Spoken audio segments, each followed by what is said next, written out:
queria por primeiro chamar aqui doutora Cristiane Lopes, médica psiquiatra, major do Exército, mãe do Daniel e do Ian e idealizadora do Instagram Menos Telas e Mais Interação. Vamos aplaudir, galera.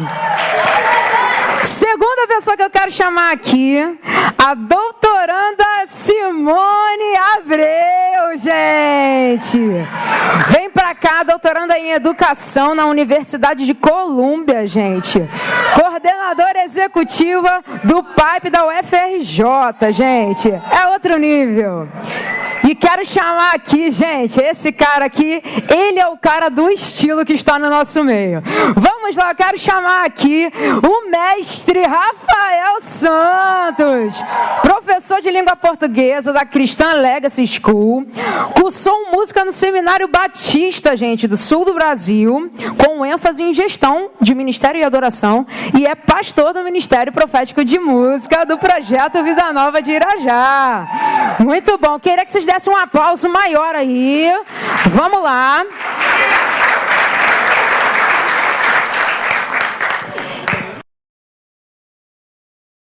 A gente elencou aqui esse tempinho de 20 minutinhos, no máximo aí 25, para a gente discorrer algumas informações que são relevantes para os alunos, para os responsáveis, para todo mundo que está aqui. Relacionado ao quê? Música, ciência e educação, tá? Então, esses são os pilares do Instituto, é sobre isso que a gente vai discorrer hoje. Nesse primeiro ponto, eu quero dar a oportunidade para todos vocês falarem, e aí tem um microfonezinho atrás de vocês, vocês podem pegar. Peguei todo mundo de surpresa aí aqui, ó. Ó o microfonezinho aí já, gente, que beleza. E esse primeiro tópico aqui, a gente vai falar sobre o seguinte: música e educação na atualidade. Cada um de vocês fiquem à vontade para discorrer dentro do ponto de vocês. Brenda, mas eu não sou um musicista. Mas o que aquilo tem feito na vida das pessoas que convivem com você? O que isso tem feito, até mesmo no que você observa da geração atual? Então, quero deixar à vontade para, nesse primeiro momento, os três falarem. Quem se sentir à vontade aí para falar por primeiro. Eu não vou dar o pitaco, né, gente? Vamos lá. Primeiro as damas, sentiu, né, a jogada. Vamos lá. Vamos lá. Bom dia para todos. Bom, em relação à música na atualidade, a música é uma das ferramentas que o cérebro mais aproveita. Para vocês terem uma noção, eu trabalho com envelhecimento. E tem um projeto que chama-se Música para Despertar, que é feito na Argentina. E ele é semeado em vários países, né? Por quê? Porque todo mundo ouve falar o quê? Que a pessoa com Alzheimer, ela esquece de tudo, não é? E eles cuidam de pessoas que, literalmente, às vezes não conseguem nem mais vocalizar uma palavra. E como que eles fazem? Eles levantam todo o repertório da vida daquela pessoa. E eles botam no fone para ouvir. Então, entre os alunos, eles têm pianistas, eles têm maestros, eles têm pessoas donas de casa, trabalhadores rurais, que quando eles começam a ouvir aquela música que faz parte da vida afetiva dele, ele começa a cantar claramente. E quando ele é músico, ele executa, por causa da memória muscular, os movimentos. O pianista toca o piano exatamente como é a partitura que ele executava.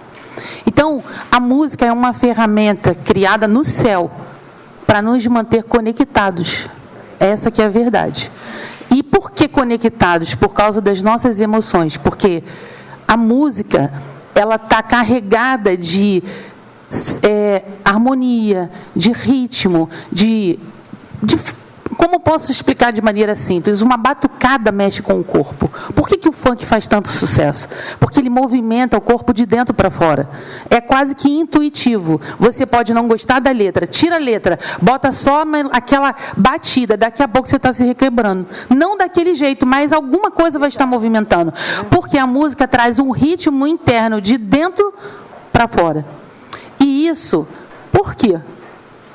Primeiro, porque quem criou a música, ele sabia o que ele queria tocar, ele queria preservar algumas coisas da nossa vida. Então, pessoas cristãs que estão no processo avançado de Alzheimer, quando ouvem hinos, elas cantam aquela música, elas choram, elas se emocionam, e às vezes elas não conseguem mais criar palavras para se comunicar com as pessoas. Então, a música, na atualidade, ela tem sido uma ferramenta poderosa dentro da saúde para estimular o cérebro de quem tem questões de memória bem acentuadas. Uau! Sensacional. Quem vai para o próximo? Doutora Cris, vontade. Agora sou eu, né? Primeiro eu quero agradecer. Eu não estou entendendo nada que eu fui chamada aqui. Porque, assim, tá num painel com essa galera. Até ontem eu estava perguntando para a Brenda, o que você viu, linda? Então eu vou falar antes do pastor Rafael, porque senão ele vai falar data vênia, eu não vou entender. Então é melhor falar antes, né? Então, quando você falou, fiquem à vontade, quem não é musicista, então, do painel inteiro, só eu que não sou, tá? E aí ela me colocou aqui para falar sobre isso. Na verdade, a música, o que eu vejo, né, assim, até na evolução dos meus filhos, eu crio 2 hominhos, né? Eu já olho eles dessa forma, não quero que sejam meninos grandes, ano passado eu falei isso, eu quero que sejam homens, e que eles não só cresçam, mas que eles engrandeçam, senão a coisa fica muito frágil. Verdade. E eu vejo na música que aumenta a interação, que é essa a minha bandeira, de nós protegermos nossas crianças hoje nas relações sociais, que elas possam ficar mais conectadas, que elas possam interagir mais, e eu vejo eles interagindo mais. O Dani hoje, na igreja, toca, tem amigos, conversa sobre música, se preocupa. Eu acho que também tem a questão da concentração, da coordenação, e isso faz ele ser um menino mais responsável, mais preocupado, mais concentrado, estudando, e que é a minha bandeira. Isso tira ele das telas. Quando ele me pede para ir no tablet, é para estudar, porque a tia Brenda vai cobrar, porque vai apresentar, quer ver o vídeo, e isso para mim é muito... Eu crio ele sozinha no sentido, eu tenho o suporte dos meus pais, dos meus amigos, da minha igreja, mas em termos de referência é sozinha, e aí, assim, eu penso que com a música, o que eu estou investindo, né, é que possa conectar eles com o ser humano. Porque, assim, com a inteligência artificial, muitas profissões vão acabar. Muita coisa está acabando, mas a interação não pode acabar. Sim. E está acabando. E, assim, a interação está acontecendo de uma forma que as pessoas estão vivendo numa bolha. Então, se você tem um grupo de Instagram em que você acredita naquilo, todo mundo vai acreditar naquilo e você acha que você está certo no mundo. É verdade. Então, quando eu trago eles para a música, eu tiro um pouco dessa bolha, mostro que é verdade real, que é o que a gente acredita na Bíblia, e é isso. E a partir daí, ele se conecta com pessoas, ele se conecta com Deus, ele se conecta com a igreja, com a escola, e tem responsabilidades. Então, assim, a música, eu sou psiquiatra, não sou especialista em educação, mas atendo jovens. Sim, imagino. E quando chega um jovem para mim de 18, 19 anos, e é de verdade, eu não estou falando isso aqui minimizando o sofrimento dele. Quando chega um jovem de 18, 19 anos que quer se matar, porque ou brigou com a namorada, ou brigou com a mãe, ou brigou com o pai, eu vejo a fragilidade psíquica, a fragilidade afetiva dessas crianças de 18, 19 anos. Isso, para mim, é desesperador. Então, assim, eu estava até falando com a mãe da Isa. Eu falei, eu não sei, uma coisa que eu também queria saber, uma dúvida, é um negócio, eu não sei. Por que você não chora?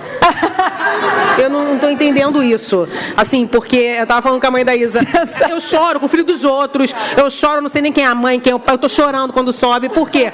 A gente que é mãe sabe o corre que é para essas crianças estarem aqui. Isso aqui é o palco, né? Assim, o bastidor, como é que teu filho chegou, se ele conseguiu, se ele não conseguiu, se deu tempo verdade, de levar. Gente. Esse ano teve túnel pegando fogo, uma vez o Lucas não foi porque o túnel estava pegando fogo, tem um monte de coisa.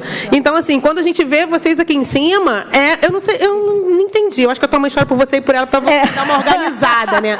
Porque, e é isso, assim, eu penso que a música faz isso aqui. A gente está num sábado de manhã valorizando o que tem que ser valorizado, que é essa interação, e é uma manhã de muitas promessas que são lembradas, gente. Houve músicas que a gente já conhecia, mas que lembra que, se precisar, ele vai entrar na guerra e vai mostrar que a gente tem dono. Uau, é verdade. A gente sabe que ele vai prover de novo, porque ele é Jeová Jirê, não é porque a gente é maneiro, mas é porque ele é Jeová Jirê. Então, assim, isso aqui, quando acontece, é fruto de um investimento para que saia das telas, saia da bolha e venha viver isso aqui. Porque isso daqui é vida. Isso é vida real, entendeu? Então, assim, não sou musicista, mas também eu não sei o que tu viu em mim, mas te agradeço pelo carinho. Gente, bate palma, porque para quem não sabia o que ia falar, deu uma aula agora pra gente, né? Sensacional. E estender aqui ao querido aí pastor Rafael, educador e mestre, várias coisas, gente. Bom dia, pessoal, graça e paz. Feliz demais por estar aqui nesta manhã participando com vocês. Quero parabenizar a Brendinha, viu? Você é uma guerreira, uma profetisa para esse tempo, viu? Tenho certeza que a tua missão é extremamente salutar, é extremamente relevante para vidas, para famílias, para pessoas que você nem vai conhecer, mas que um dia serão alcançadas através da semente que você tem plantado e que tem florescido. É verdade ou não é, gente? Que manhã especial. Eu me sinto honrado demais no meio dessa correria toda. Não vamos nem contar para eles, né? Não precisa. Musical de Natal tá à porta. Amém. E é muito bom estar aqui com vocês. E eu quero, só para amarrar aqui tudo que já foi falado pelas nossas queridas, que deram um banho de conhecimento. Não é musicista, tem certeza? Tem certeza? Olha lá. Tá melhor do que muitos, né? É verdade. Tem sensibilidade, você tem ouvido e coração sensível. A nossa querida doutoranda falou do poder da música enquanto arma sensorial. A Cris, sem saber, falou do poder da música enquanto arma relacional. E eu quero falar da música enquanto ferramenta de ensino e aprendizagem. A música, dentro do contexto de sala de aula, ela pode ser muito importante, porque o aluno ele não decora a tabuada, ele não decora a regra dos porquês, mas ele decora uma letra enorme de uma música que não tem nada a ver. É verdade ou não é? Isso entra. Então, quando a gente vai trabalhar em cursinhos preparatórios, ou então em algumas séries derradeiras, né? Ou seja, que estão pulando, 9º ano vai para o 1º ano que vem, o 3º ano vai para a faculdade, o 5º ano vai para o 6º ano, e eles já estão um pouquinho mais maduros, a gente consegue trabalhar algumas questões de memória, para que a repetição, ou aquilo de uma maneira mais bela, de uma maneira mais lírica, porque a música traz isso, a poesia, o lirismo, os sons, a fonética, a fonologia, tudo isso ajuda muito e faz com que o aluno, sem perceber, acabe aprendendo, né? Quem nunca passou pela música das preposições? Quem lembra o que é uma preposição aqui? Vamos lá, vamos lembrar. E aí os mais antigos, os 30 a mais, vão lembrar do escravo de Jó. E aí a gente vem com a musiquinha das preposições. Ante, após, até, com, contra, de. Para, bem, para, perante, por. Faz a paródia e você decorou. Na hora da... Eu já cansei de... Professor, eu não sei o que é uma preposição. Lembra da musiquinha. Ante, vai lá e consegue acertar a questão. Então, uma coisa simples que acaba tornando mais fácil o dia a dia, sem contar que melhora o ambiente, melhora as relações, melhoram as sensações, te faz um pouco mais de bem com a vida, né? Quem nunca gostou de ouvir um som, seja ele percussivo, seja ele do campo harmônico, a música tem um poder transformador, e é por isso que o inimigo das nossas almas sabe disso, tá? E aí pega o espírito da letra de uma música e acaba deturpando muita coisa, uma arma que foi nos entregue por Deus, como as nossas queridas falaram, para edificação do ser humano, acaba também sendo arma de destruição. Porque se você parar para pensar, meu querido, todas as religiões do mundo têm o seu canto, têm o seu rito, e isso é de uma maneira muito sagrada.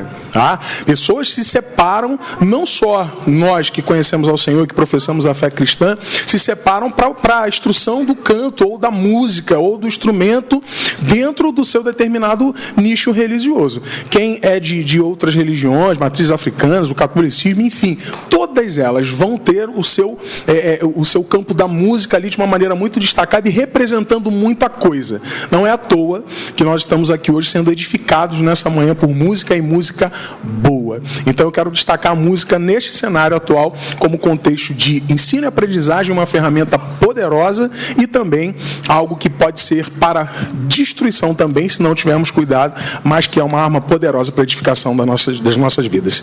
Gente, muito relevante essa fala, né? Caramba. Isso que foi a introdução. Vou correr um pouquinho aqui, vamos lá. Eu queria ressaltar aqui algumas coisas. Muitos de vocês estão aqui e sabem do trabalho que o Instituto vem de um tempo para cá desenvolvido, com um foco no nicho da cognição, trabalhando neurociência, atrelado ao ensino da música. E a gente acaba tendo o contato com diferentes campos dentro da ciência, como o TEA, né, o transtorno do espectro autista. A gente também trabalha com a questão do síndrome de Down, com o TDAH, que são demandas da atualidade, são demandas de muita relevância, são demandas que não podem ser excluídas, pelo contrário, existe um contexto inclusivo aí que tem que ser ser realmente muito considerado. E eu queria trazer uma informação aqui, na verdade, trazer uma pergunta para a doutora Simone aqui. Já estou chamando de doutora, né? Porque já está quase lá. Então, vamos lá.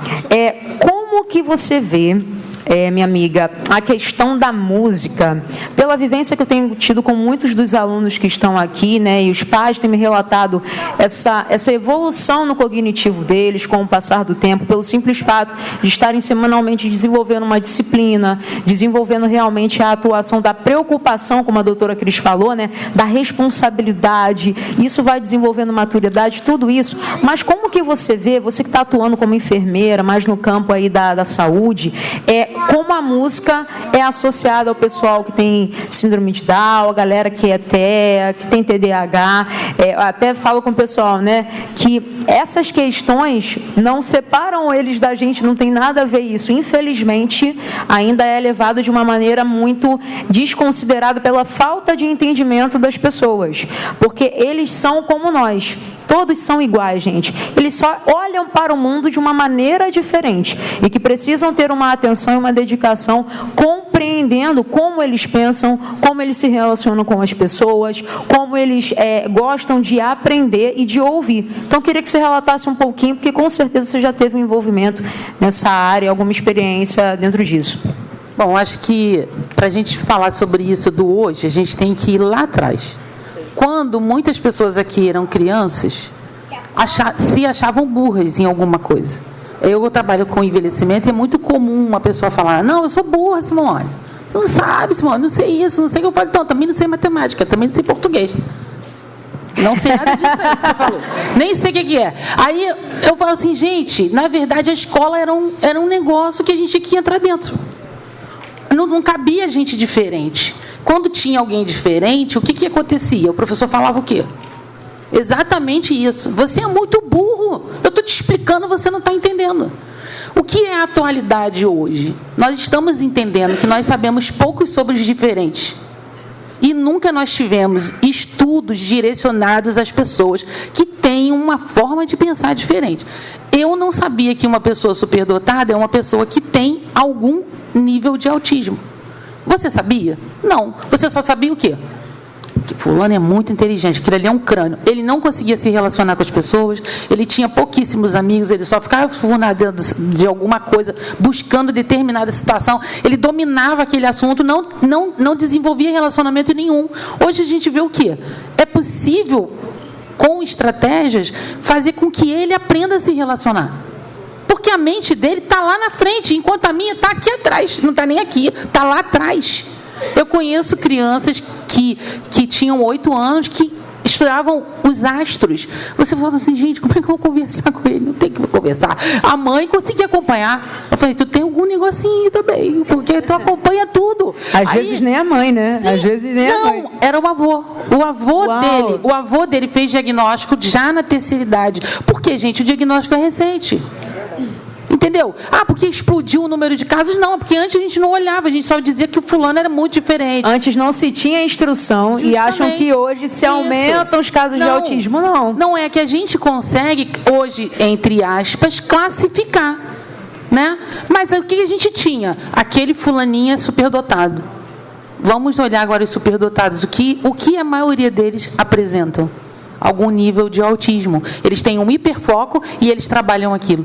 Então, na atualidade, nós estamos aprendendo a lidar com aquilo que o cérebro tem, que, no fundo, ele não é um prejuízo. É nós que não sabemos ainda trabalhar com essa qualidade que ele tem. Porque ele tem uma qualidade superior à de outras pessoas. Né? Então, assim, eu sempre falo com a Brenda, quando eu vejo... É a Isa, não é? Sim. Eu falo, cadê Isa? Cara, preste atenção, gente. A música faz você aparecer sem ficar pensando em nada. Verdade. E a gente fica assim. A primeira vez que eu vi você tocando, eu chorei. Ai, que arraso. E quando eu olho assim, eu falo assim, como você evoluiu. Então, a música é uma ferramenta que faz com que a pessoa, não interessa a idade, não interessa o diagnóstico, não interessa que fase de tratamento você está fazendo, ela se desenvolva. Porque ela estimula áreas do cérebro que estavam lá disponíveis, mas que eu não tinha ferramenta para acionar. Quando eu começo a estudar a música, começo a trabalhar essas áreas, que é o que ela chama de cognitivo. né? Que, inclusive, e aí começa a entrar umas coisinhas diferentes. Eu vou até acrescentar aqui, pedindo licença, o fato da gente trabalhar a cognição dessas pessoas traz para elas a oportunidade de um protagonismo, porque por muito tempo elas ficavam esquecidas na sociedade, elas não servem para nada, elas não têm acesso, elas não podem. Só que na realidade, gente, elas só enxergavam muito diferente da gente, que às vezes muito melhor. Isso é tão forte, Brendinha, que só fazendo à vontade, vamos lá. A educação hoje ela é pensada de uma outra forma por conta disso. Tá? Hoje em dia, para se avaliar um aluno, né, não se vem só pela questão de médias aritméticas. Essa semana eu participei de 3 conselhos de classe e onde, digamos que 10 a 15% do olhar para os alunos não foi o olhar da prova ou das avaliações práticas, foi o olhar do sócio-interacionismo, que a música já traz isso há muito tempo. A música não pode ser diferente disso, porque o sócio-interacionismo fala sobre a questão de quantitativo e qualitativo, mas, sobretudo, trazendo protagonismo para o aluno. Então, você traz a teoria, que tem que ter, alguns só funcionam dessa forma, mas se preocupa com a execução e com a prática disso. E qualquer um de nós, independente de termos algum grau, algum laudo, algum diagnóstico, somos capazes de absorver tanto porcentagem do sócio quanto do interacionismo. Então, fica fácil, né, transitar nesse ambiente e trazer isso para a educação moderna de uma maneira a entender que o fato daquele aluno, ele não tem condição de passar, de avançar de série. Tá, e aí? Eu estou falando todo. Reter ele no 6º ano, no 7º ano, por uma questão cognitiva, de ausência, vai privá-lo de avançar e de absorver o quê? Ontem eu tive um caso assim, discutindo com a minha equipe diretiva. Falei, tá, beleza, vai prender o menino mais uma vez no 6º ano, com 14 anos de idade. Olha o que vai acontecer. Estratégia que tem que mudar, né? Exatamente, você vai traumatizá-lo, porque mais um ano no 6º ano, ele já devia estar lá no 9º, e a interação com os alunos, e a oportunidade de conhecer o ambiente ali. Então, esse olhar que a música tem, isso está sendo de uma maneira muito forte levado para a educação básica hoje, e isso é muito interessante e relevante. Isso não. Que fala, doutora? Menina, mas tu me botou num negócio de peso aqui. Assim, né, falando da prática que o pastor estava falando e que a doutora falou também, ela falou uma questão muito interessante, que a música, ela reacende áreas do cérebro que estavam esquecidas, né? Essa semana a minha mãe está acabando, né? Prova, essas coisas, enfim. E aí chegou o boletim do Dani e quem esteve perto da gente, inclua a Brenda nos últimos anos, sabe como é que é o nosso corre e ouvir palavras como a gente ouviu hoje, lembra que a gente não vai cair, porque quem está com a gente não perdeu nenhuma guerra. E aí a minha mãe falou para mim assim, pô, legal, né? O Dani está indo bem, né? Nada abala ele, nada abalou. Eu falei, nada abalou, mãe? O menino faz bateria, o menino faz terapia, o menino... Então, assim, eu penso que a música trouxe... Exatamente. Estratégia. Trouxe ele para um mundo de vida. Assim, apesar disso tudo, que ele já tem idade para entender muita coisa. Então, apesar disso tudo que você está vivendo, filho, assim, a música trouxe ele para a vida. A vida. Tem conexão, tem palavra, tem excelência, tem responsabilidade. A vida continuou. Vem vindo tempestade, vem vindo tudo isso, mas a vida continuou, porque ele está conectado, sabe? E assim... Juntando isso que eles estão falando, e aí eu aprendo pra caramba, eu tô aqui para aprender, né? Eu aprendo pra caramba, é isso, assim, eu penso que o cérebro do meu filho foi estimulado em outras áreas que caso não fosse, ia ficar muito pensando na bolinha dele, do sofrimento que foi causado, mas não foi isso que aconteceu. Ele deu uma virada, eles deram, né? De desenvolvimento, de crescimento, conexão, por conta disso, né? Isso é muito legal. O fato da gente expor a galera ao desenvolvimento de algumas competências, de algumas habilidades, traz eles para o círculo social ao passo que eles não se enxergam mais por baixo. Eles se enxergam da mesma forma, como os outros. Não, ok, eu estou passando algum desafio, eu estou tendo alguma dificuldade que eu estou enfrentando na minha realidade, no contexto familiar, no contexto emocional, mas eu não sou só mais um. Eu tenho como construir algo, né? E eu acho que essa coisa de a gente trazer a realidade para eles, porque isso daqui é vida real, né? Esse corre, a gente está aqui, isso é vida real. E aí, quando está em rede social, mas a coisa fica muito vislumbrada, vida de um palco, que o bastidor a gente não sabe qual é, e começa a admirar aquele palco. E o que eu falo para meus filhos é, isso aqui é vida real. Então, um dia desses ele estava chorando de alguma coisa e não deu nem tempo de chorar. Eu falei, não dá tempo, agora não dá tempo. Eu falei, assim mesmo. Eu acho que tu conseguiu encontrar meu ponto de resposta. Chora, Não dá tempo. Não dá tempo, meu lindo, vamos, porque isso é vida. Se na rede social o amiguinho falou que chorou, mas que o mundo se abriu, que ficou tudo lindo, não é isso não. A vida é isso aqui, vamos aqui. Então, é isso, entendeu? Não dá tempo. Posso falar uma coisa? Pode, fica à vontade. Nós estamos aqui conversando e falando sobre uma média de faixa etária. E eu quero me dirigir às outras pessoas que têm mais idade. Eu conheço uma pessoa que ela tem 70 e poucos anos e algum tempo atrás ela decidiu que ela ia aprender a tocar violão. E ela toca violão. E toca bem violão. Então, eu deixo para você isso. O que você quer estudar? Você se interessa por música? Você se interessa por dança? Você se interessa por teatro? Alguma coisa de arte? Para o teu cérebro trabalhar outras áreas. O que é que a doutora Cris acabou de falar? Eu tenho uma ferramenta lúdica, como o professor, como o pastor falou. Estou brincando. Eu estou brincando, mas eu estou me desenvolvendo. O meu cérebro está se distraindo. Gente, vocês podem não acreditar. Sabe quando você gosta de uma coisa? Quando você deixa de dormir para você fazer aquilo. E assim, tem duas coisas que eu consigo não dormir. E eu durmo pra caramba. Quem me conhece sabe disso. Eu não falei nada, gente. Se eu tiver um compromisso com música e com aula.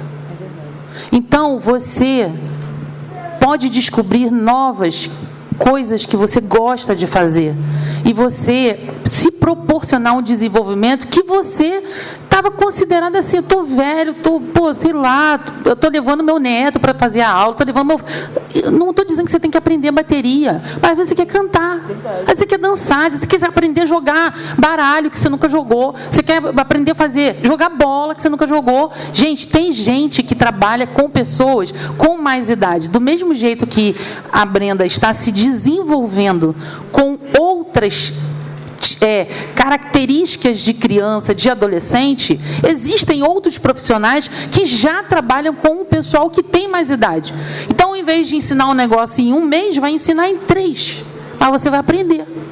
Certo? Então, se dê essa oportunidade. Não estou falando da bateria, tá? Eu vou falar do violão. Por que será, né, gente? O violão não é difícil, mas ele tem que ter persistência. Se me botar aqui, eu não vou sair do lugar, gente. Estou sendo sincera. Então, o que você tem interesse? Começar pelo que te interessa. O cérebro é curioso. Entende? E não tem a ver com idade. Isso não tem a ver com idade. Só que nós olhamos para os mais jovens e pensamos assim, temos que encher esse saco, porque senão esse saco vai ficar vazio. E o nosso, que já tem conteúdo? Eu posso acrescentar mais, que ainda tem espaço. E sempre há oportunidade. Sempre. É verdade. Eu ouvi uma frase boa. Tá pegando fogo o negócio aqui, gente. Eu ouvi uma frase de manhã. Eu gosto muito de rádio. Rádio mesmo, né? Inclusive, sexta-feira nós vamos estar na Rádio Tupi, fazendo um especial acústico lá de Natal, Projeto Vida Nova de Irajá, mas isso é papo para outra hora. Vamos lá. Eu ouvi uma frase que é muito interessante. Na vida, né? No contexto vida, nós não pedimos para nascer. Alguém aqui pediu para nascer, solicitou? Não. E na hora de morrer a gente também não pede, a gente simplesmente vai. Às vezes sem querer. Então o que a gente tem que fazer é aproveitar o intervalo disso. E quem sabe fica aqui, né, na palavra da nossa amada, o desafio para você de um pouco mais de idade, 30 a mais, 40 a mais, 50 a mais, o desafio para 2025 fazer algo diferente, tá? Mexer com você, se estimular, seja na bateria, seja no violão, seja na guitarra, seja no esporte, né? Tá aí a doutora pode falar também muito sobre isso, a questão de tirar pessoas, de produzir aí hormônios que vão estimular você a se sentir melhor, esporte, arte, cultura, relação, tá? Então eu acredito que isso tem sido uma grande ferramenta. Eu tenho Os irmãos sabem, né? Eu sou maestro do coral da igreja, e quando eu cheguei no projeto da Nova de Irajá, eu vi 14 pessoas cantando. Falei, não, é inadmissível isso dentro de uma igreja desse tamanho. Né? Hoje a gente está com um problema de espaço, nosso coral está batendo quase 70. Aí você pensa que os 70 ali são afinadíssimos, são cantores, profissionais? Não são, irmãos. Alguns aqui são meus coristas. Eu não desprezo ninguém. Claro, tem que ter o mínimo de afinação. Também não dá. É complicado. Mas se eu enxergo em alguém uma possibilidade do canto em conjunto, porque não é só a questão do canto. Pesquisas vão dizer que 60% a 70% dos desafinados são cognitivos. Se você consegue cantar ao lado de alguém ou tocar ao lado de alguém, a pessoa, por osmose quase, ela vai entrar no eixo. Tem a esperança. A esperança. E um dos princípios do canto em grupo é ouvir o coleguinha. Então isso faz com que a situação melhore. Querendo ou não, há uma melhora. Há uma melhora por conta da relação, por conta de estar perto, por conta do empenho. Bruno é meu corista. Bruno, quando chegou a Misericórdia, hoje já vai. Sensacional. Hoje ele já vai. Por quê? É a interação com os colegas. No naipe de voz deles, eles estão se dedicando. Eu lancei para eles o desafio de cantar Aleluia de Handel. É complicado. Uau. E eles estão se dedicando. Eles estão buscando ali. Dificílimo. Todas as linhas de voz são difíceis. Quem conhece esse clássico sabe. E vai sair. Dia 22 de dezembro vai sair. Propaganda, gente. Aqui, muito bom. E o interessante é você ver o empenho das pessoas e a melhora daquele que não se achava capaz e está conseguindo. Eu conheço músicos, violinistas, violonistas, tecladistas, que são extremamente desafinados, irmãos. Eu também. Desafinados mesmo. Não conseguem cantar no tom. Tocam no sol e tocam na chuva. Tocam no sol e cantam na chuva. Pastor, cá para nós. Essa pessoa aqui desafinava demais. Gente, é verdade. Agora, quando a gente vai ensaiar, ela canta. Vocês viram? Ela cantou, gente. Ela arrebentou. Melhorou. O que é isso? É a Muito prática, é a vivência. Então, há esperança para você. Brincadeira. Se você tem vontade, vá em frente. Eu me lembro que quando eu comecei a fazer Muay Thai, eu ia para academia e era mais ou menos assim, né? Em cima era musculação e embaixo era o tatame. Aí eu ficava observando lá de cima, olhando para baixo o tatame, o couro comendo e tal. Eu falei, cara, que negócio legal, mas eu me auto-sabotando. Eu não levo jeito para isso não, sou muito grande, cara. Sou muito grande. Mas a curiosidade me fez um dia fazer uma aula experimental. Passei vergonha, menininho, do tamanho desses aqui, pequenininhos. Falava assim, tio, tá com a mão errada. Tio, tá com o pé errado. E, cara, beleza. Depois separaram as faixas etárias, eu passei a passar menos vergonha. No início foi difícil, mas hoje eu já consigo bater, entendeu? E levar também. Mas é a questão da curiosidade. Se te faz bem, se hoje você quer, eu estou te estimulando e estou te desafiando a fazer o teu 2025. Não é a Globo, não, mas tente, faça algo diferente. Palma, gente. Muito bom, muito bom. Eu tenho 2 pontos aqui, a gente vai acelerar aí por alguns minutinhos. Queria direcionar isso daqui para a doutora Cris, mas fiquem à vontade também para vocês relatarem alguma coisa. O uso de tecnologia e música. Como é que você pode equilibrar isso, tendo em vista que você defende essa questão de menos telas, mas sabe que o acesso à música hoje é por telas. Como lidar com isso? Tenso, né? O acesso à música hoje... Então, é isso. O acesso à música hoje não pode ser só por telas. Ele precisa ser a questão que o pastor falou, e que foi muito bem falado aqui, da interação. Ele precisa ser relacional. Então, eu defendo menos telas e defendo mais interação. E nesse Instagram é muito empírico, né? Não é nada de ciência, nada disso. Eu coloco ali vivências que eu tenho com os meus filhos, de jogo, né? De quebra-cabeça, da gente estar junto. E é engraçado que hoje, às vezes, quando eu vou tirar foto, o pequenininho fala, mas não é hora do celular. Uau, porque assim, eu tenho que fazer esse equilíbrio de postar para estimular outras famílias, ao mesmo tempo mostrar para ele que isso não é o mais importante, eu postar, que o mais importante é a gente estar junto. E assim, quem me conhece sabe que eu tenho muito prazer em juntar na mesa diferentes gerações. Eu acho que isso é bíblico, assim, né?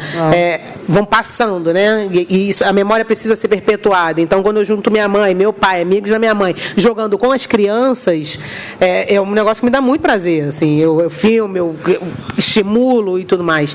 Então, eu penso, assim, não de uma forma muito científica, mas a questão da música e a questão da busca, né? Porque, assim, eu também não posso tirar meus filhos completamente da tela. Sim. O meu Instagram é menos telas, não é 0 telas. Isso daí é inviável. E tem um momento que a tela, cara, fica aí, meu amor, não dá. Então, assim, eu penso que a gente precisa investir na interação e de uma forma muito experimental e curiosa, eu fui para esse lado. Eu fui para o jogo, fui para a música, fui para o... Eles não jogam no celular, assim, eles não têm, o Dani ainda não tem o celular, e se eu conseguir, é o que eu peço a Deus, que só depois dos 14 anos. Inclusive, eu queria deixar uma indicação de documentário, que é o Dilema das Telas. Perfeito, esse documentário é incrível. Que é maravilhoso, assim, que é feito com funcionários do Facebook, do Instagram, do YouTube, do Pinterest, e os filhos dos caras não têm celular. E aí, o que meu filho tem de... Assim, os caras sabem o quanto que faz mal, o quanto que tira da socialização, o quanto que muda a mente, a autoestima, tudo isso. Então, assim, eles não dão o celular para os filhos. Lá fora, nos países mais desenvolvidos, o celular é com 14 anos, é a partir do 9º ano. Então, enquanto eu conseguir, não estou aqui falando que, com certeza, não sei, o corre é grande, eu não sei. Então, enquanto eu conseguir, eu vou estimular pela curiosidade e outras coisas, assim. Então, é música, é jogo, é quebra-cabeça, é estar junto, é estar com o vovô e com a vovó, é brincar, é ir pro chão, é isso, sabe? Então, assim, esse equilíbrio, ao mesmo tempo que eu não posso esquecer que eles precisam de tecnologia. Exato, está contextualizados, né? Conectado, e tem o amiguinho que joga, e tem o amiguinho que... Os amigos do Dani já sabem que mandam mensagem para mim para falar com ele. Olha, que legal. Já sabe que não é com ele. E por enquanto, está dando certo. Então, a coisa é muito empírica, mas eu penso que a gente precisa proteger nossas crianças, porque esses dias eu estava ouvindo uma juíza de vara de família, né, falando que o lugar mais desprotegido hoje para as crianças é a internet. Então, e se a gente não der essas ferramentas offline para elas vão sapatear no online. Entendeu? E essas ferramentas que a gente dá aqui, quando a gente está junto, é a ferramenta que vai utilizar para não cair no online. Porque é muito obscuro, tem de tudo. Vai chegar um momento que eu não sei onde o Dani vai navegar. Hoje eu ainda tenho esse controle, mas vai chegar uma hora que não sei. E aí é nessa hora que o que a gente está investindo agora vai entrar em ação. Sim. Entendeu? Então, perfeito. Penso que é isso, sim. Muito bom, muito bom. Um adendo aqui que eu quero fazer, quando você estava falando, quase que eu chamei de senhora, você ia me bater aqui, realmente. Eu reforcei. Aqui, eu troquei. Uma coisa interessante, e até fazer uma extensão isso aos pais. Talvez na sua percepção seja fácil a doutora estar falando porque ela o formou dessa maneira. Poxa, professora, e agora como é que eu vou fazer? Se meu filho desde novo ele tem acesso a telas, se desde novo ele sempre mexeu em celular, eu sei que isso é um desafio. Não necessariamente você vai chegar agora em casa e você vai tirar o telefone do seu filho. Pelo contrário, isso vai gerar um trauma. Isso vai trazer uma demanda negativa para ele. O que ela está pontuando aqui é sobre moderação. Então, tudo aquilo que for de acordo com uma realidade, que ele tem vivência na escola, que ele tem vivência com a família, e que em determinado momento o pai consegue manejar o uso daquele aplicativo, daquele tablet, seja o que for, sob a supervisão dele, porque tem esse ponto também hoje em dia, tudo bem. Mas quanto mais a gente ouvir esse tipo de consideração, vai trazer melhoria para o cognitivo, vai trazer melhoria para a cognição no sentido da interação também social, porque a perspectiva que os estudos trazem, gente, é que daqui a alguns anos as pessoas vão estar ainda mais separadas, ainda mais conectadas e desconectadas da sociedade. Então, existe um cuidado e um zelo com tudo isso. Eu vou passar para mais um ponto, porque eu quero abrir para 2 perguntas. Show de bola, segura um pouquinho aí que eu vou trabalhar essas 2 perguntas. Eu quero mesmo abrir 2 perguntas aqui. Tenho mais um ponto aqui para falar, que é a questão da comunicação verbal. Eu vou pedir para o pastor Rafael falar sobre isso, comunicação verbal, não verbal, comportamento, expressão das emoções com música, e depois eu já vou abrir aí para as perguntinhas. Segura aí que a gente vai abrir para isso. Vamos lá. Na verdade, comunicação é um contexto muito rico, né, e muito plural. Em se tratando de música, a gente percebe que não é só o que você produz tocando, cantando, são as suas expressões que muitas vezes tocam as pessoas. Eu costumo dizer, às vezes o foco para alguém ali não vai ser o ministro de louvor que está à frente dirigindo naquele dia. Deus vai usar uma expressão do baterista, vai usar uma expressão do guitarrista, Deus vai usar a postura do baixista. Por isso que eu gosto sempre de estimular o nosso time lá a ministrar. Eu não gosto disso, eu vou tocar hoje. Não, você vai ministrar e trazer para si a responsabilidade, porque a música ela te permite essa expressão.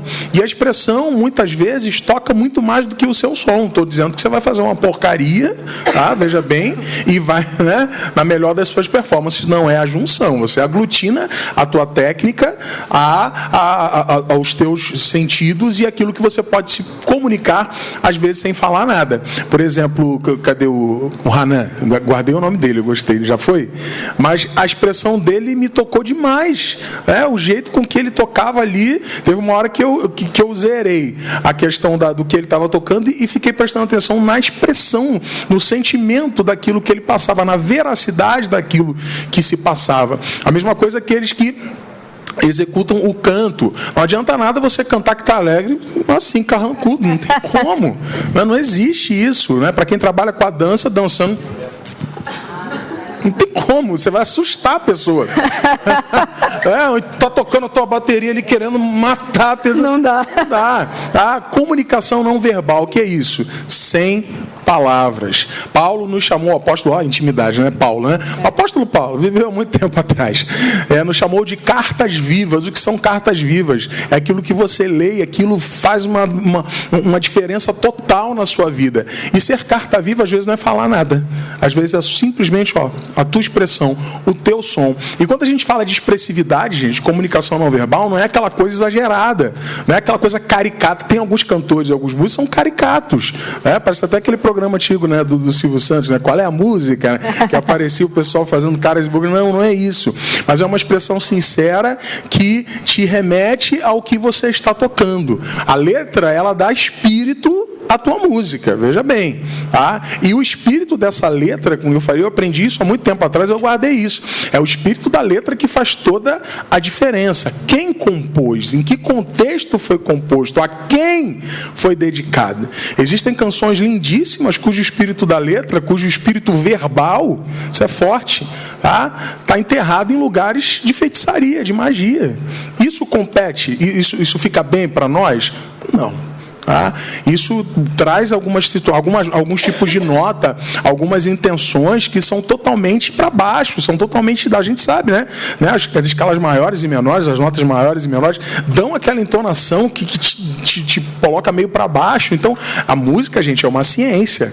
A música é uma linguagem universal. Você dá uma partitura na mão de um cara lá na França e bota o outro aqui no Brasil, eles vão ler juntinhos e vão executar juntinhos, porque aquilo ali é uma linguagem. E isso é muito forte. Então, a comunicação, tanto verbal quanto não verbal, a expressividade faz parte do seu contexto musical. Se você precisa melhorar um pouco a sua performance em relação a isso, trabalhe a timidez, trabalhe a sua expressividade, porque é um conjunto. É som, mas a expressão também é importantíssima. Sensacional. Eu vou fazer um acréscimo aqui, vou abrir para 3 perguntinhas, tá bom? Aí do público, para vocês poderem interagir com eles também, uma para cada um. Acho que vai ficar legal.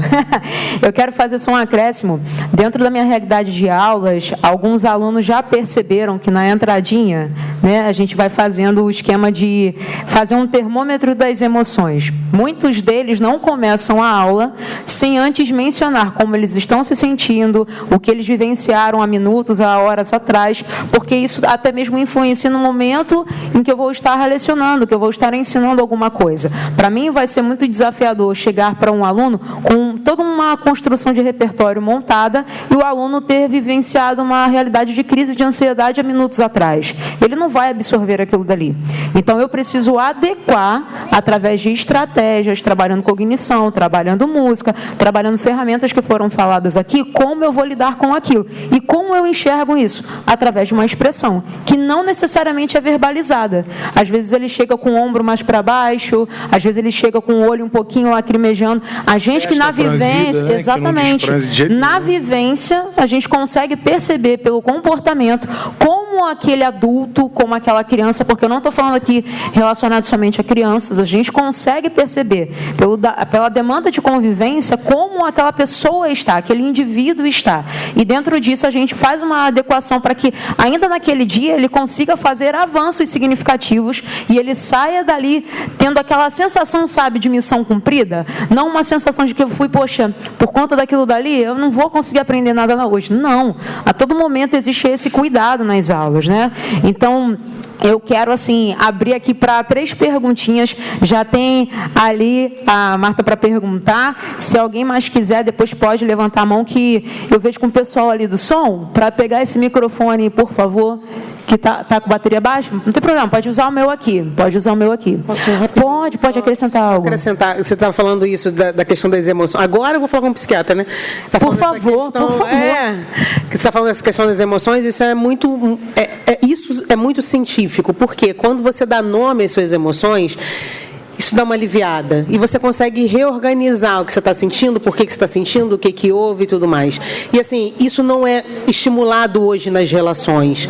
Então, quando você olha, você está olhando como professora, né? Quando você olha, você fala assim, eu preciso, para fazer melhor o meu trabalho, para eu dar a minha entrega melhor, eu preciso saber como é que ele está. Mas, para ele, dá a sensação de pertencimento. Para ele está sendo enxergado, coisa que talvez naquele dia ele não foi. Então, quando ele diz o que ele está sentindo e alguém olha para ele entendendo o que ele está vendo do mundo, entendendo a forma que ele está sentindo, faz toda a diferença para a absorção, para a adesão na aula, para a autoestima dele, para a interação, para a conexão com aquele ambiente, toda a diferença. Então, assim, não só melhora o seu trabalho de entrega, como melhora o trabalho de quem está recebendo também, entendeu? Quando ele dá nome à emoção dele. Então, assim, falem sobre emoções, falem sobre isso. Sim. Foi um tabu que foi quebrado na atualidade, né? Esse filme, Divertidamente, eu acredito que muitos viram. É claro que, assim, não entrega o nível de potencialidade científica. Existem muitas demandas que foram ali adequadas na linguagem, mas as crianças se veem muito naquele filme. As crianças se enxergam muito. Eu sou a raiva. Eu sou... Porque eles se enxergam o que, na maior parte do tempo, eles vivenciam, de sentimento, de expressão, de emoção. Então, isso é muito relevante. Coloquem informações à disposição dos filhos de vocês que são adultos e estejam conectados com isso também. E é importante também, porque, assim, eu ainda não cheguei na adolescência, né? Eu estou na pré-adolescência, mas eu fui adolescente. É verdade. Então, eu acho que, e hoje, com o olhar de maternidade e sendo psiquiatra, eu acho que é importante a gente fazer, enquanto adulto, esse movimento que não foi feito com a gente, mas o movimento de perguntar o que está sentindo, de dar nome à emoção. Porque é aí que tem esse distanciamento. Porque aí o filho não se vê sendo visto. O pai também tem dificuldade de encostar ali. Quando eu falo pai, mãe, qualquer gente que esteja perto da criação, tá, a rede de apoio, tem dificuldade de encostar ali, porque está se criando um adolescente, está surgindo um monstro que era fofíssimo, está surgindo, e a coisa dali quebra e dá ruim. Então, assim, é importante a gente também, enquanto adulto, fazer esse movimento de se olhar, dar nome para o que a gente está sentindo e levar isso para as nossas crianças, para os nossos adolescentes, sentar no cara a cara, sem mensagem, nada disso, sentar e falar assim, o que você está sentindo? Você está chateado, você está com raiva? É isso? Você está triste? Mas isso é por quê? Assim, já aconteceu alguma coisa? Esse tipo de conversa, ela precisa voltar para a mesa, ou para a mesa, para o sofá, enfim, precisa voltar, isso aqui precisa voltar. Então vai dar muito ruim, já está dando ruim, vai dar espetacular, muito ruim. Gente, vamos aplaudir, né? Vou abrir aqui para perguntas, eu vou liberar o meu microfone aqui, para vocês poderem usar. Eu vou fazer uma colocação. Eu sou de TI há 42 anos e hoje eu percebo que a informática, no contexto hoje que está sendo inserido, está substituindo o papel do amor familiar, porque é muito mais conveniente você dar um celular para a criança ficar ali parada e você se dispersar da criança. Então, crianças hoje, recentes, pequenas, estão com depressão, estão se suicidando, está tendo um índice de suicídio e depressão altíssimo, visto que os pais, para ficarem menos sobrecarregados, deixam a criança no celular e não tiram um tempo para a criança, um tempo para joguinho, para fazer um piquenique, para brincar de roda, para cantar. Gente, tem N movimentos que você pode fazer e tirar a criança daquele vício. Hoje ela está no mundo, numa bolha, que é um celular. Gente, isso é gravíssimo. Nos Estados Unidos, o índice de crianças que se suicidam por falta de amor é imenso. E nós estamos vivendo essa realidade aqui no Brasil. Porque qual criança de 2 anos que hoje não tem um celular? Gente, a gente tem que acordar para isso. Nossas crianças estão indo para um abismo. Tá? Então, fica atenta os pais a dar um tempo seu para as crianças, deixar elas menos focadas no celular, dar mais amor, carinho, viver o dia a dia, faz um joguinho, vai para a praia, brinca de areia com ela. É grave, hein? Pais, aproveitem esse momento de férias escolares, onde é muito propício, né, que, ai meu Deus, não sei o que eu vou fazer com meu filho, para fazer, qual é o seu nome, querida? Para o que a Marta sugeriu ali. Por quê? Vocês não têm noção do que é, permitam-me a metáfora, é um inferno. Em sala de aula, você tem que tomar o celular de um adolescente, de uma criança. Chega a ser, como posso dizer para vocês, indigesto. Por quê? Eles estão tão apegados ao celular e... fruto do que foi falado ali desde pequeno, para você tomar o celular hoje de um adolescente, de uma criança, é como se você estivesse arrancando um pedaço dele. E isso já me causou problemas terríveis dentro de sala de aula. Eu tive uma menina que teve um ataque de nervos, sei lá do que, dentro de sala de aula. Ela me socava aqui, ó. Ela me batia. Foi complicado demais, porque o professor não pode tocar no aluno, mas pode ser espancado. Então ali eu entendi que havia também uma força espiritual. Eu atuo tanto no sistema público de ensino, como também no particular. E eu vou dizer para vocês, no particular é pior, porque o pai dá o celular para o aluno no intuito justamente de uma transferência, para me deixar quieto e para que ele fique quieto, e é muito complicado. Mas é lei. Queridos, vamos para a sala de aula. Vamos comigo para vocês verem. Não respeitam. É complicadíssimo tirar um celular de um aluno. Qual é a sugestão que eu te dou? Por favor, agora um professor falando, proíba o seu filho de levar o celular para a escola.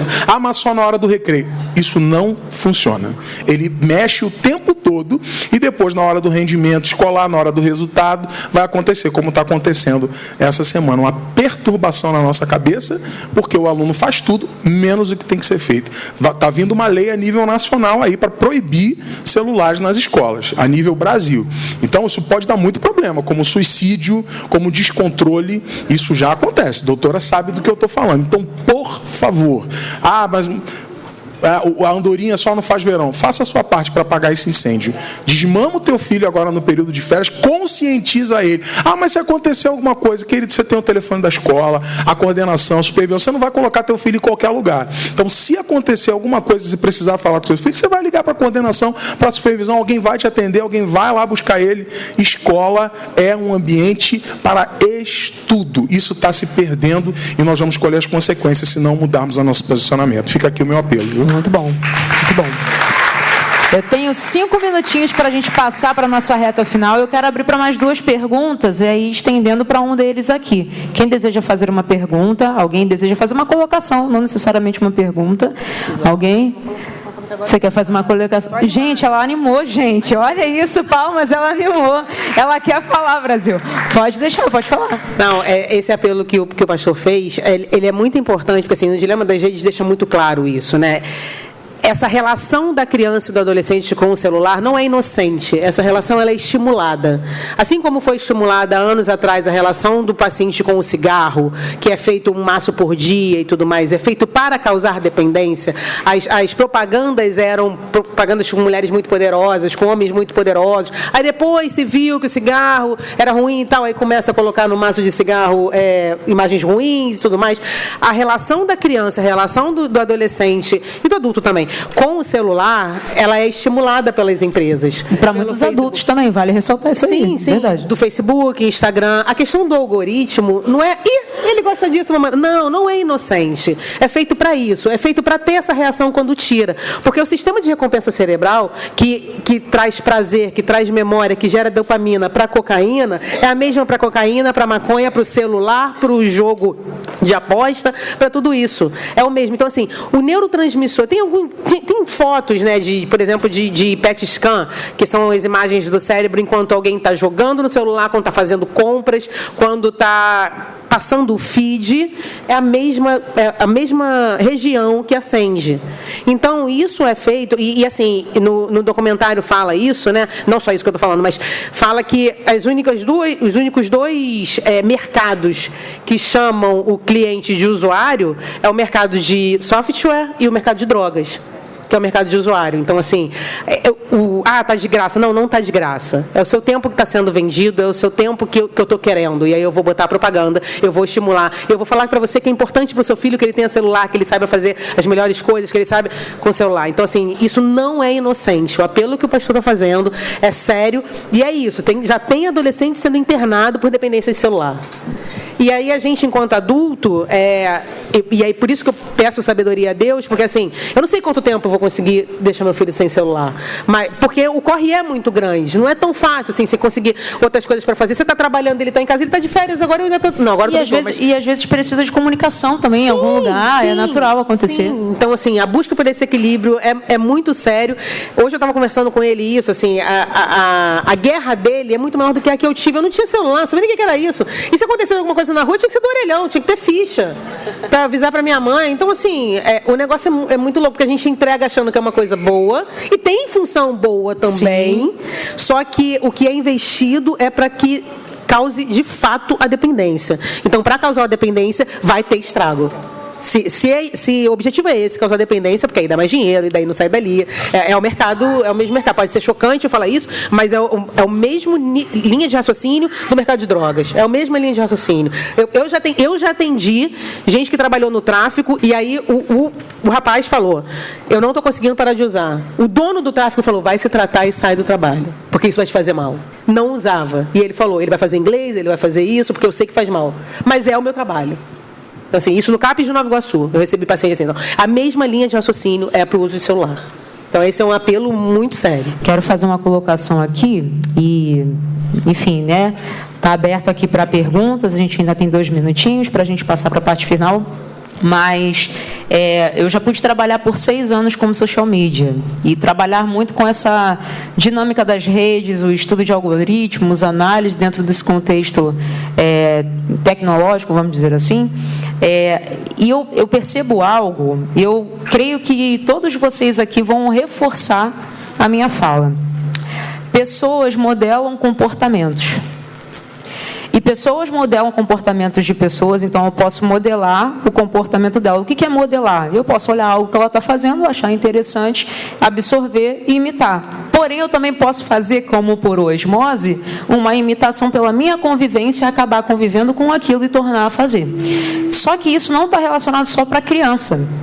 Então, eu estou batendo muito nessa tecla porque a gente tem, em grande maioria, aqui adultos. A gente não está falando para um público determinadamente infantil. Quando a gente tem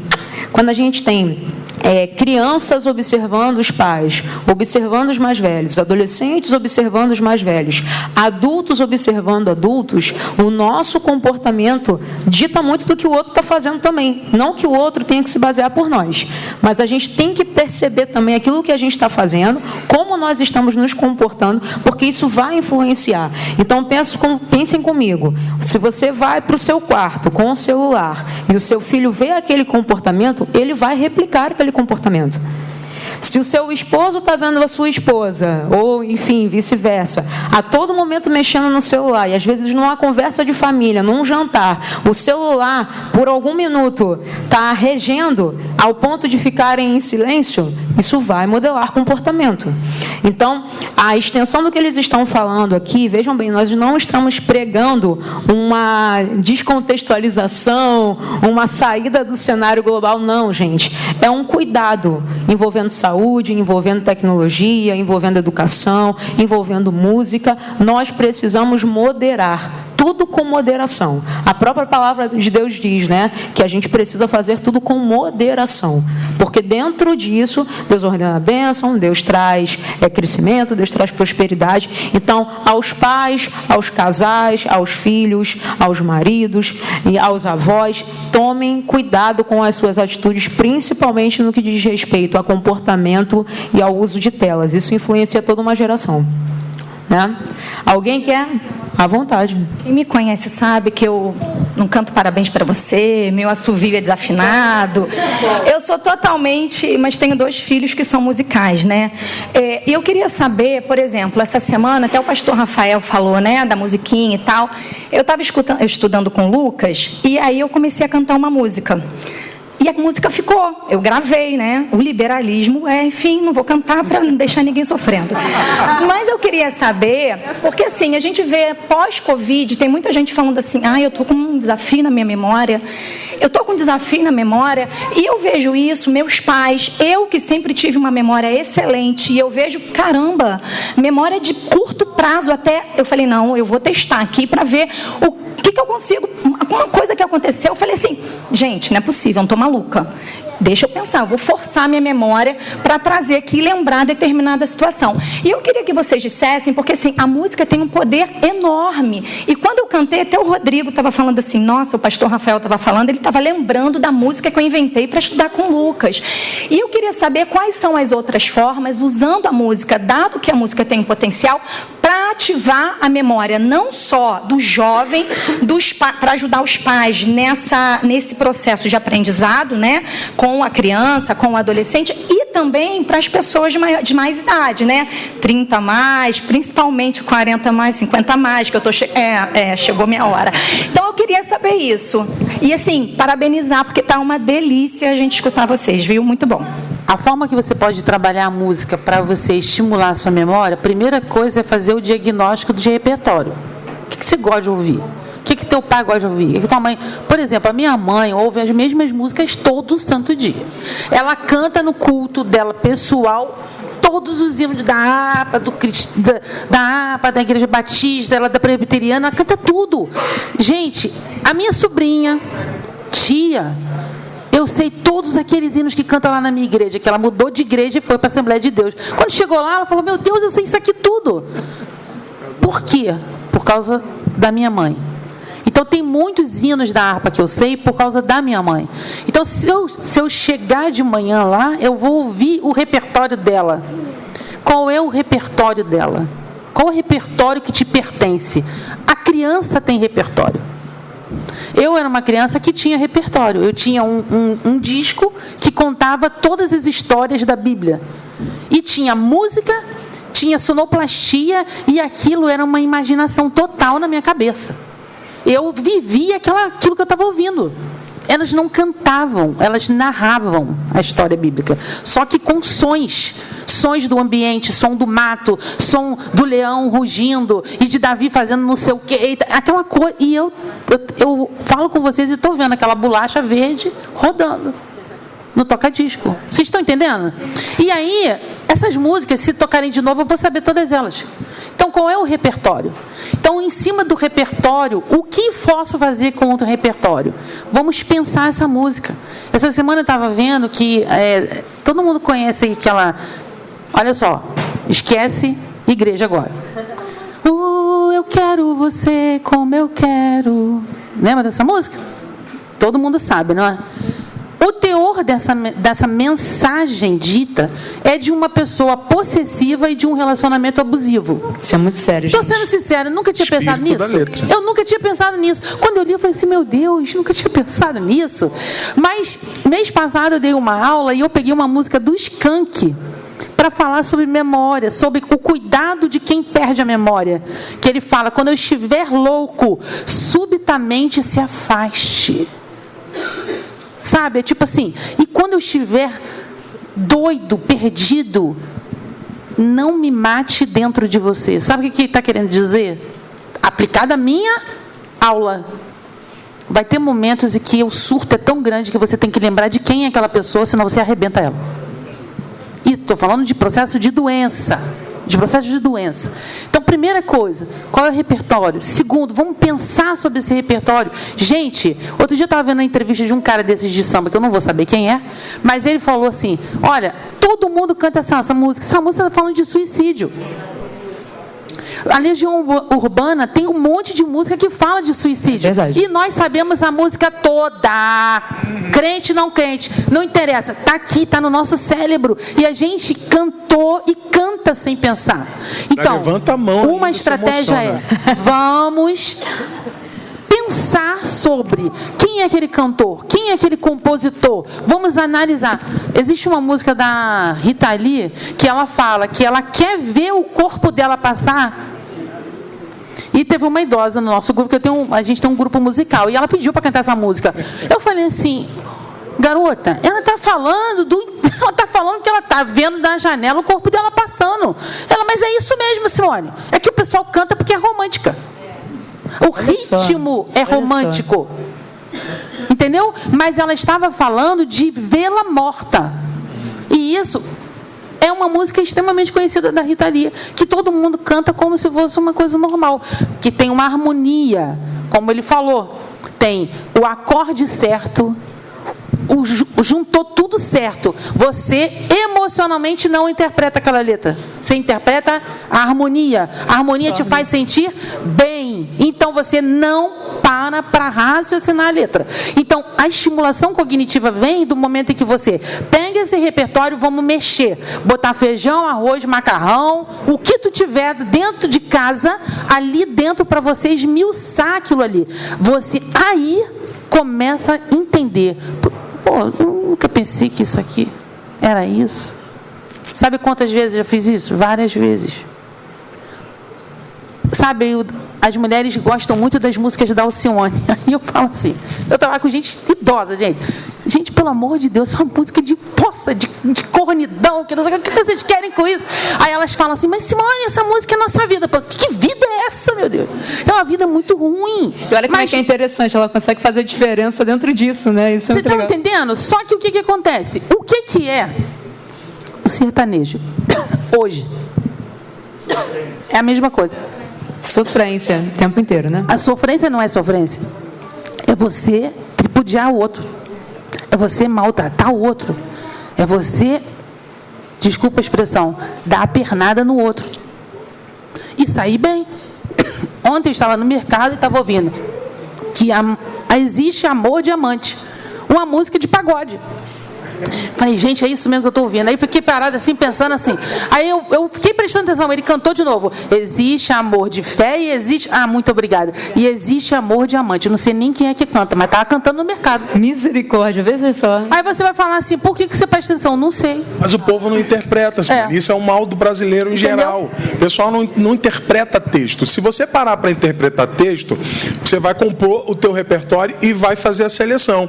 Tem músicas que se dizem evangélicas que eu não tenho coragem de cantar. Muito obrigada, exatamente. O ritmo é maravilhoso, o ritmo é top, tem levada, tem pegada, mas não diz nada. Fala de vingança. Não tem valores cristãos nem do início até o final. Exatamente. Como tem músicas da MPB que, se você parar para analisar, você vai encontrar poesia. É uma aquarela da vida, numa folha qualquer, eu desenho um sol amarelo. E aí? Está falando de finitude. Tá. Essa música fala de finitude. Vai acabar, vai acabar, vai apagar, vai apagar. Um dia tive que falar sobre finitude com eles. Escolhi essa música. Vamos conversar sobre essa música aqui. Essa música fala que tudo tem um começo, um desenvolvimento, mas um dia apaga. Vocês estão entendendo? Então, você pode... Aí você vai falar assim, mas é muito difícil. Não é difícil. Faz o exercício. Que quando você vê, você vai começar a enxergar. E dentro disso, há várias coisas que o teu cérebro vai pensar. Porque você vai procurar sobre o artista, você vai procurar quando é que foi composta aquela canção, quem que cantou. Né? Uma vez nós estávamos vendo sobre a Tropicália. E nós fomos, eu falei isso com a Brenda, porque a imagem da Gal Costa era aquela imagem. Qual é a imagem da Gal Costa, para quem é mais velho aí? Batom vermelho e cabelo esvoaçante, não é? Pensado. Ela tinha que transmitir aquilo. A pergunta foi feita para Maria Bethânia, para mais algumas. Nós precisamos deste personagem. Ninguém aceitou, só ela. Quem é a musa da Tropicália, quando eles foram para o exterior. Ela representou, aquilo tudo foi pensado, do vestuário à maquiagem, todo mundo usava aquele batom. Então, presta atenção, gente, tudo no nosso mundo real, ele tem propósito. É que a gente, às vezes, não consegue identificar. Então, dentro dessa questão de estimular o nosso cérebro, é esmiuçar o que a gente gosta. E a gente vai começar a olhar de maneira diferente. Então, é uma estratégia. Tá bom? Acho que está bem respondido, né? Gente, a gente vai precisar finalizar. E nesses 3 minutinhos que eu tenho para a gente ir para a nossa última parte do evento, eu quero pedir uma frase, um pensamento que cada um de vocês possa deixar e no final aqui eu fecho. Vamos começar com a doutora Cris. Vai, é tu mesmo. Eu acho que eu vou falar o que me guia na criação dos meus filhos e na minha vida, que é Provérbios 22:6, que é ensinar a criança, segundo, a versão que eu gosto segundo os objetivos que a gente tem para elas. Que não é só ensinar a criança no caminho que ela deve andar, porque eu posso achar que ela deve andar num caminho e ensinar ali, mas eu preciso ensinar meus filhos segundo os objetivos que eu tenho para eles lá na frente. Que tipo de homem eu quero que o Dani seja? Perfeito. Começa agora. Que tipo de homem eu quero que o Ian seja? Começa agora. Então, acho que é isso que a gente tem que pensar. A nossa criação, as nossas relações, elas precisam ser intencionais, porque nada é inocente. Você acabou de falar isso. Tudo nesse mundo real tem propósito. Nada é inocente. As propagandas não são inocentes. O que é oferecido para a gente não é inocente. Nada é inocente. Então, a gente também não pode ser inocente. A gente precisa olhar para eles e nas nossas relações também de amizade, marido e mulher, enfim, filho, pai. O que eu quero? Quando eu olho lá para frente, quando eu tiver... falta muito ainda, mas quando eu tiver com 50 anos, por exemplo, falta muito, muito, muito. O que eu quero? Olha isso, gente. O que eu quero ver, né? Que tipo de amizade eu quero? Qual a minha relação que eu quero com Deus? O que eu estou investindo hoje para ter essa relação com Deus? Então, assim, ensinar a criança e que a gente ande também segundo os objetivos que a gente quer. Perfeito, perfeito. Doutora? Eu vou dividir com vocês a palavra que eu mais falo com os meus sobrinhos. Como Moisés, eu só vou se o Senhor for comigo. Se o Senhor não for, não sai nem daqui. É um pensamento assim muito fixo para mim, sabe? Porque é onde você vai dizer o sim e o não, é onde você vai escolher dentro do seu sim e do seu não, saber onde cabe você, porque não cabe só você.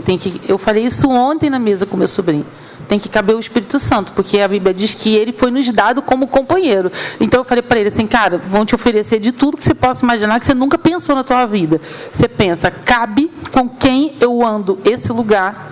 Sim e não, e não tem justificativa, não tem porquê. Não vou porque não quero, não vou porque não concordo, não vou porque isso não é minha prática, não vou e não vou, acabou. Assim, a vida é normal, a gente tem que dizer sim, tem que dizer não. Eu falei para ele, sempre passe por isso. Se o Senhor for comigo, está tudo certo. Eu posso entrar lá. Se não, eu não posso. Né? E eu não estou falando só de lugares. Eu estou falando de tudo, gente. É de todas as coisas da gente. Entendeu? É de você resolver... Então, eu vou passeando, vou parar ali naquela parada ali, vou lá naquele banheiro. Você nem para pensar, mas como o pastor falou, você nem sabe o que aconteceu ali. Às vezes a gente tem que pedir a Deus discernimento se a gente pode se hospedar num lugar. Sabia disso? Porque tem lugares que tem um negócio esquisito. Então, nós temos que, talvez, dizer para Deus assim sempre, cara, não deixa eu andar sozinha não, porque senão eu vou me perder. Não é que você vai se desviar, você vai perder essas expectativas, não é nada disso. É que a gente se perde mesmo, entendeu? E eu estou falando de valores, né? Porque quando eu estou falando disso, de Deus ir comigo, eu estou falando da minha fé, mas eu estou falando dos valores que Ele tem, do pensamento que Ele tem, daquilo que Ele tem, que eu considero que pode ser meu. A atitude, a escolha, o lugar, alguma coisa. Mas eu sempre penso dessa palavra. Quando ele fala assim, eu só vou se eu for comigo. Eu falo para Deus direto isso. Eu sinto tanto medo de algumas coisas. Eu falo assim, se eu só vou se o Senhor for comigo. Se o Senhor eu não sentir que o Senhor está comigo, eu não vou dar um passo. Né, gente? Então, assim, que vocês reflitam sobre isso. E sobre a questão do tempo do celular que ela falou. Gente... Incluam os jogos na vida de vocês. O crente tem muita dificuldade de jogar. Incluam um jogo. Compre um monte de jogo, vamos jogar, vamos aprender junto a jogar. Você está entendendo? Quando quando você termina, você é outra coisa de quando você começou. É verdade. Entendeu? Então, pensem sobre isso. Ocupar esse tempo. O problema é que a gente não ocupa o tempo. Então, a gente ocupa aqui. Com o telefone. Pastor? Bom, eu concluo aqui a minha fala, muito agradecido, e parafraseando Romanos 12, 1 e 2, eu só quero pegar uma expressão que está depois de você ler, que é a questão da transformação da mente, a metanoia. Eu acho que isso nunca fez tanto sentido como no dia de hoje, em que nós somos bombardeados, estamos em si mesmados. Sabe o que é isso? A gente às vezes se embola nos nossos pensamentos e a gente não consegue ter a capacidade de entender que o poder de transformação está aqui. O Senhor já nos deu essa autoridade, nos deu uma mente privilegiada e nos deu profissionais para cuidarem da nossa mente, do nosso coração, também profissionais que cuidam do corpo, estimulando esporte, arte, música, mas o poder de determinação do que é e do que não é passa pela transformação da nossa mente. E, para terminar, todo discurso é dotado de intencionalidade, seja aquilo que você ouve, seja aquilo que você fala. Então, quando você aplica a transformação da sua mente, você é capaz de transformar o que você fala e também inabsorver. Eu não falei absorver, eu falei inabsorver, ou seja, não absorver o que você ouve, que muitas vezes vai virar raiz de amargura no seu coração. Transformação de mente. Deus te abençoe muitíssimo. Gente, eu acho que como todo mundo está aqui, né, a gente não esperava tamanho aprofundar em 20, 25 minutinhos que a gente está aqui. Eu concluo esse momento aqui, o pessoal está aí com os kits legal, dizendo o seguinte: se eu tenho uma instrução, se eu tenho um pensamento de que eu não posso fazer nada se o Senhor não for comigo, e todos os dias eu estou renovando a minha mente em Deus, eu consigo seguir o versículo que fala: porque dele, por ele, para ele são todas as coisas. Então, eu preciso integrar tudo isso para que a minha vida tenha sentido. E através de tudo isso, de todas essas práticas, a gente encontra propósito. Só com um propósito que a gente consegue, pelo menos, enxergar o longe e saber para onde a gente está indo. Porque se a gente não sabe para onde caminha, para onde a gente caminha, qualquer caminho vai servir. Então, a gente precisa ter noção disso, né? Deus abençoe vocês. Palmas para essa galera top.